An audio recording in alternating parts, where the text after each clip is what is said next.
I don't want to admit meditating is hard for me, or has been.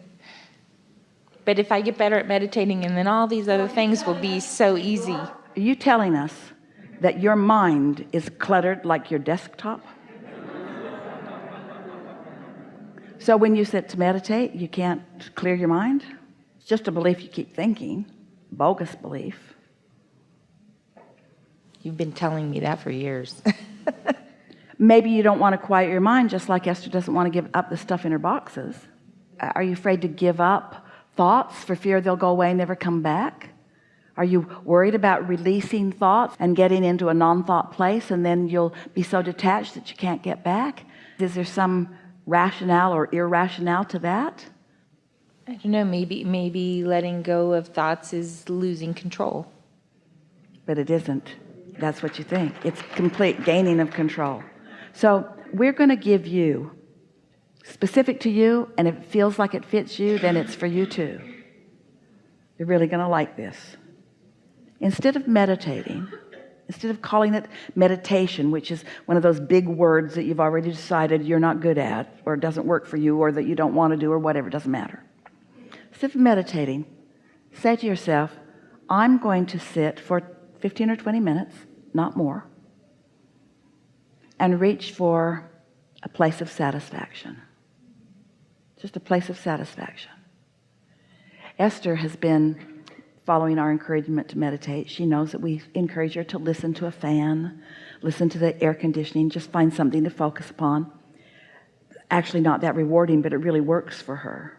And then yesterday, for the first time, she went with friends to a place where there was a guided meditation here in the city, in a crystal salt room. Might know about it if you're from around here. And at first Esther thought, this is really silly, because I know how to meditate. I get deep, and I get deep fast, and I like it, and I'm good. Abraham would give me an A for meditation. I'm really good at meditation. So what am I doing? Why am I going to do it with others? I know it's not more powerful with their others. I know I don't need to be guided because I've already got guidance. So she just went because it sounded fun to go with her friends, and they wanted to go, and they encouraged her, and she wanted to go, and she wanted to be with them, so she went. And they got there, and very nice people. There were 10 of them that were going to go into this room, and they had them all sit on a bench, which was kind of cute and made her feel like she was in grade school again. They encouraged them to take off their shoes, and she was always happy to do that. Gave them some little booties and talked a little bit about the room and the salt room that they were going to go into. And Esther didn't know. She had heard it was a cave, so she didn't know what to expect. It was in a building, so she wasn't sure what the cave was going to be. And when they walked inside, it was delightful, because they had taken salt crystal that had been imported from somewhere, and it was all around on the walls. It had been installed like your fireplace brick might be.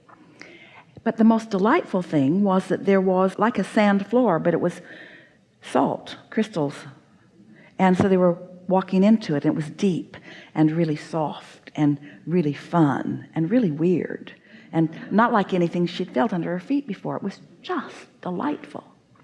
And the room was fragrant with something that they were pumping in, and there was a fountain or two that was making lovely fountain sounds, and there was some very soft music playing, and it was an entirely different environment than Esther had ever sat in before, to meditate in before. And then the very nice woman who sort of gave them the rules of consider the other people, and Esther chose a nice comfortable chair, almost like a lawn chair, to sit in. And she likes to sit up when she meditates, and did, and she liked feeling her toes in that stuff. And then Esther thought, this is just so satisfying. Then she just listened. Oh, satisfying sounds, satisfying people, satisfying stuff under my feet, satisfying. It was just so satisfying. It was so satisfying. Esther didn't care if she was going to meditate or not. She didn't care what was going to happen in there. Just being in there was satisfying. And then the woman began a guided meditation. It was so pleasant. Right on. Focus on nice things, where whatever she was inspired to say was just right. And Esther sat there and just liked everything about it so much. And then the woman said, I'm going to leave you. She left the room and just left everyone to it. And Esther just sat there in satisfaction with goosebumps on her body, just satisfied. And then she was observing. She was doing something different than she had ever done, because our teaching of meditation is to quiet your mind, and this instructor was talking to them about what to focus upon your breathing, or focus upon the air behind your lungs in the back of you. In other words, she was giving them some specific things to focus on, and Esther was softly following her encouragement and focusing on all those things. But what was happening in this guided meditation is that as Esther followed it, she was being guided to thoughts that had no resistance. They were very general thoughts. Very general thoughts. And on each chair they'd placed a chunk of this salt crystal, and Esther picked hers up and she thought, this is weird, because she doesn't believe in needing something to enhance. And then she thought, wait a minute, everything in this room is enhancing my satisfaction. Everything in here is enhancing my satisfaction. This might too. So she put that crystal in her hand and fell in love with it immediately. It just had this really nice feeling to it. Now, this was different. Esther wasn't really quieting her mind. But you know what? She didn't need to, because the whole point of quieting her mind is so she can find thoughts of satisfaction. And she was so surrounded by thoughts of satisfaction that she didn't have to quiet her mind. You see what we're getting at? There are so many ways that you can go about so many things. There's not just one way to do things. We teach quieting your mind. Esther likes to listen for a fan, because there's sound like that in every hotel room, and there's not a salt cave in every hotel room. If Esther becomes dependent upon the salt cave and the fountain and the smells and the guy, then she's going to meditate only when she comes here, you see. But satisfying. So go put your feet in some cool water somewhere. Find some place that's really comfortable. In other words, just decide that you're going to sit for 15 or 20 minutes and be satisfied, and don't call it meditation anymore. Doesn't matter how you get into alignment. I love that I can listen to you any time of the day, any method. It could be a video. I could read your words. I can listen. I can watch, and it's always available. And I just love that. So You get in the receiving mode and hear us directly. Yes. Mm-hmm. And I love that I only had to drive 6 hours to get here to see you. And we're in this beautiful place, and the weather is just more beautiful than it could ever be any weekend. And I'm just such deep appreciation, and I know words don't say anything, so. Those words resonated with the vibration that you're emitting. Yes, we all co-created this, so It's just awesome. That's right. And another thing I love is holding babies.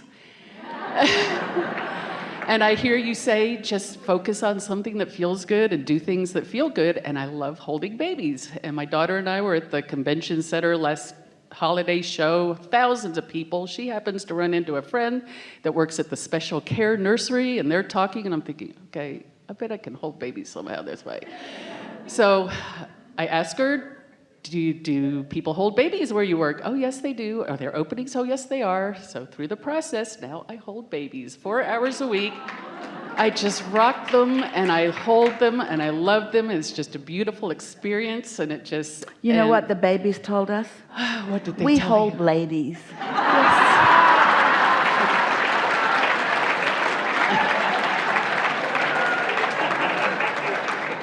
We come off fresh and new and satisfied, and we just dominate the atmosphere. And when somebody gets close to us that's in the vicinities, we just suck them right in. They just become our cooperative component so easily. Mm-hmm. And they sucked me right in, and I love it. Now what my so I know, and I'm so grateful for this work, because if I hadn't listened to you, it would have been a whole different experience. It would have been because they need me, and they came in with these horrible things, 2 feeding tubes, and they're tiny, and they're in these incubators away from their parents, and yada yada. So weird, still satisfied. Yes. Isn't that interesting? So I do it. They're not freaking out. Yeah, I do it for me, not for them.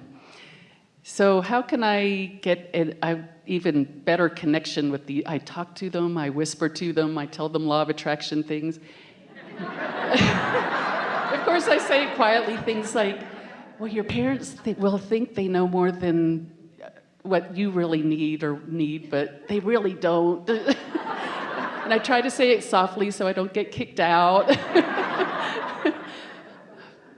And I say things like I saw one of the babies, I would say things like, oh, and I see you with a little puppy, and you're just so happy. And as soon as I said that, she smiled just for a second. And this baby was like 4 pounds, so I know she didn't hear me. So is she just feeling that vibration, or what are they feeling? We have a really fun game for you, and an important question. And you're all going to hear this and like this, especially you. When you were holding that baby and warning it against the perils of being in the clutches of its parents who were going to misguide it, did it smile or did it look away? And when you talked about the puppy, start paying attention. They'll give you a reading on what you're really saying to them vibrationally. Isn't it interesting how this all comes around? You sat down and you offered all of these beautiful words, and we felt the resonance of every one of them. When your words and your vibration are in sync with each other, that's a good moment in time. But when you're worried about somebody, even when you're speaking positive words to them, those babies are picking up on how you feel, not on the words that you're saying, because they haven't integrated your language into their translation process yet, but they were born able to translate the vibration of you. Isn't that nice to know? So here's the thing. Don't go in there worrying about them. No, I try You went not to in do there, that. you've said two things to I us try here, not to. because sometimes it's one way and sometimes it's Yes. another. But this is the reason that we like so much what happened to Esther with the flight attendant giving her a bottle of hot water. He really was not compensating for discomfort. He wasn't trying to fix something that was broken. He was wanting to add to the inertia, the momentum of alignment that she already had going on. And so if you can acknowledge those babies in that kind of alignment, regardless of how it looks, in alignment, and see yourself as a perpetuator of their core, a perpetuator of their relationship with their inner being, not warning them about their parents that don't know better, but acknowledging their inner being who knows all well-being. You see, that's the conversation you want to have with them. And you don't even have to offer the words, although it's fun for you to have them. Hey, you came here and you're born to these parents, but your inner being has your back. Your inner being is your dominant influence. And even though these people think that they're in charge of you, you're really in charge of you. And even though they would like to be the dominant influence because they think they've come and they've figured everything out, we're not really wanting you to say to this. What we're wanting you to say is, there is your inner being, all of these inner beings, all right here with you, promoting your well-being. So this is the teachers, uplifters. You are a room full of them here today. So let's settle into this powerful thought when you're wanting to help anyone, no matter what their situation is. What is your dominant intention? Your dominant intention is soothe them into their alignment. Not to warn them about not being in alignment, to soothe them into their alignment. And how can you do that? Can you soothe someone into their receptive mode if you're not in yours? So can you, in any moment of dissatisfaction, satisfaction, and on the other end of that stick, dissatisfaction, but let's give it some other words. I'm worried about you. I'm mad at you. I don't like that about you. Satisfaction can have a lot of different labels, but satisfaction is our favorite one. And dissatisfaction can have a lot of different labels too. So worry, it's sure not satisfaction. Martyrdom, we're not saying this to you because we feel it in you, but service is sure not satisfaction. Service that, oh wait, so under what influence are you when you offer your service?